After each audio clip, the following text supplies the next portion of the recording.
উচ্চতম ন্যায়ালয়ৰ মানে আদেশ যথেষ্ট বিতৰ্ক হৈছে, যথেষ্ট এডভাৰটাইজমেণ্ট হৈছে, চৰকাৰে যথেষ্ট সজাগতাৰ সৃষ্টি কৰি আছে।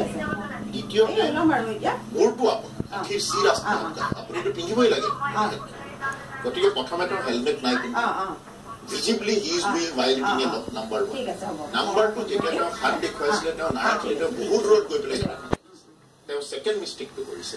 গতিকে তেওঁক যাতে তেওঁ পলাই নাযায়, তেওঁৰ যিহেতু এটা টেণ্ডেঞ্চি দেখুৱালে যে তেওঁ ল ভাইলেট কৰিবলৈ বিচাৰে, সেইকাৰণে তেওঁ যাতে পলাই নাযায় বা চাব ইন্সপেক্টৰ দূৰত আছে, তেওঁ তুমি কিয় হেলমেট পিন্ধা নাই, তোমাৰ ইয়াত কি আছে বা কাগজ পাতি আছে না, এইটো আৰু ল'ৰাজনৰ এটিচিউডটো কোনো কোঅপাৰেটিভ নহয়, গতিকে চাবি পাত নাই। ঠিক আছে, তাৰপিছত আমাৰ কনষ্টেবল এজন আহিলে, তেওঁ সুধিলে, সোধাৰ পিছত তেওঁ তৰ্ক বিতৰ্ক অলপ হ'ল, তেওঁ খুব বেয়া শব্দ তাত প্ৰয়োগ কৰিলে। তেতিয়া কনষ্টেবলজনে ভাবিলে যে ইয়াতকো আমাৰ ডাঙৰ কাম বহুত থাকে, ৰাস্তাতে ট্ৰেফিক জাম হ'ব, ল'ৰাজন লোকেল ল'ৰা বুলি গম পালে।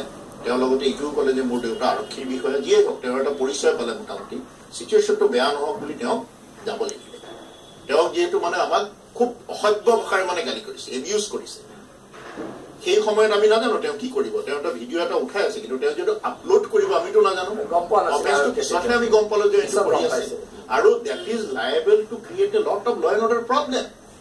যিটো আমি এটা লিগেল কাম কৰিবলৈ যাওঁতে তেওঁ এটা সম্পূৰ্ণ ভুৱা অৱস্থাৰে তেওঁ দেখুৱাইছে। তেওঁতো এই কথাটো কোৱা নাই I committed an offence by not wearing the helmet, তেওঁ কেতিয়াও এইটো কোৱা নাই। তেওঁ কেতিয়াও কোৱা নাই মোক হাত দিওঁতে নৰয় মই বহুত দূৰলৈ গুচি গৈছো। তোমাক দেখুৱালো আচলতে তুমি